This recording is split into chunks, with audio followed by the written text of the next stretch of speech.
বিশ্বকাপ মানেই নায়ক তৈরি হওয়ার মঞ্চ, কিন্তু একই মঞ্চে কিছু সুপারস্টারের জন্য এটি হয়ে ওঠে সবচেয়ে বড় হতাশার গল্প।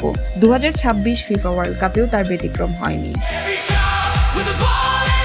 চলুন জেনে নেওয়া যাক কোন 5 তারকা এই বিশ্বকাপটা শেষ করেছেন দীর্ঘশ্বাস নিয়ে। প্রথমেই আসি ক্রিস্টিয়ানো রোনালদোর কথায়। ক্যারিয়ারের ষষ্ঠ এবং শেষ বিশ্বকাপ। অনেকেই আশা করেছিলেন এবার হয়তো বিশ্বকাপ ট্রফিটাই হাতে তুলবেন পর্তুগিজ মহাতারকা, কিন্তু শেষ 16তেই থেমে যায় পর্তুগালের যাত্রা। রোনালদো 5 ম্যাচে 3 গোল করলেও দলকে কাঙ্ক্ষিত জায়গায় পৌঁছে দিতে পারেননি। বিশ্বকাপ জয়ের স্বপ্ন তাই আধারেই থেকে গেল। রোনালদোর পর সবচেয়ে বেশি সমালোচনার মুখে পড়েন ব্রুনো ফার্নান্দেজ।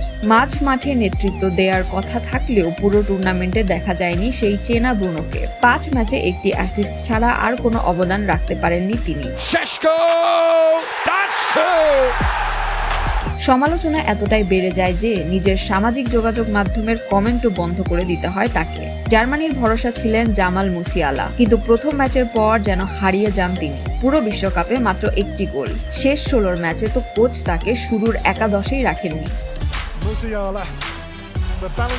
জার্মানির বিদায়ের সঙ্গে মুসিয়ালার বিশ্বকাপও শেষ হয় বড় এক হতাশা নিয়ে। উরুগুয়ের ফেদ্রিকো ভালভার্দের কাছেও প্রত্যাশা ছিল আকাশ ছোঁয়া, কিন্তু 3 ম্যাচ খেলেও গোল নেই, অ্যাসিস্টও নেই। শেষ ম্যাচে 60 মিনিটেই তাকে তুলে নেন কোচ।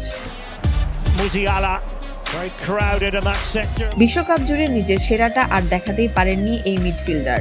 আর আর্জেন্টিনার হুলিয়ান আলভারেজ, কাতার বিশ্বকাপে যিনি ছিলেন দলের অন্যতম নায়ক, এবার সেই জাদু আর দেখা যায়নি। শেষ 16 পর্যন্ত 5 ম্যাচ খেলেও গোল নেই, অ্যাসিস্টও নেই। অনেকের ধারণা ছিল এবার হয়তো আর্জেন্টিনার আক্রমণের নেতৃত্ব দেবেন তিনি, কিন্তু প্রত্যাশা আর বাস্তবতার মধ্যে রয়ে গেছে বিশাল ব্যবধান।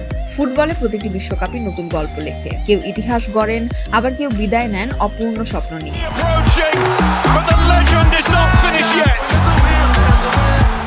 আপনার মতে এই তালিকায় সবচেয়ে হতাশ কে করেছে? রোনালদো, ব্রুনো, মুসিয়ালা, ভালভার্দে নাকি হুলিয়ান আলভারেজ? কমেন্টে আপনার মতামত জানাতে ভুলবেন না।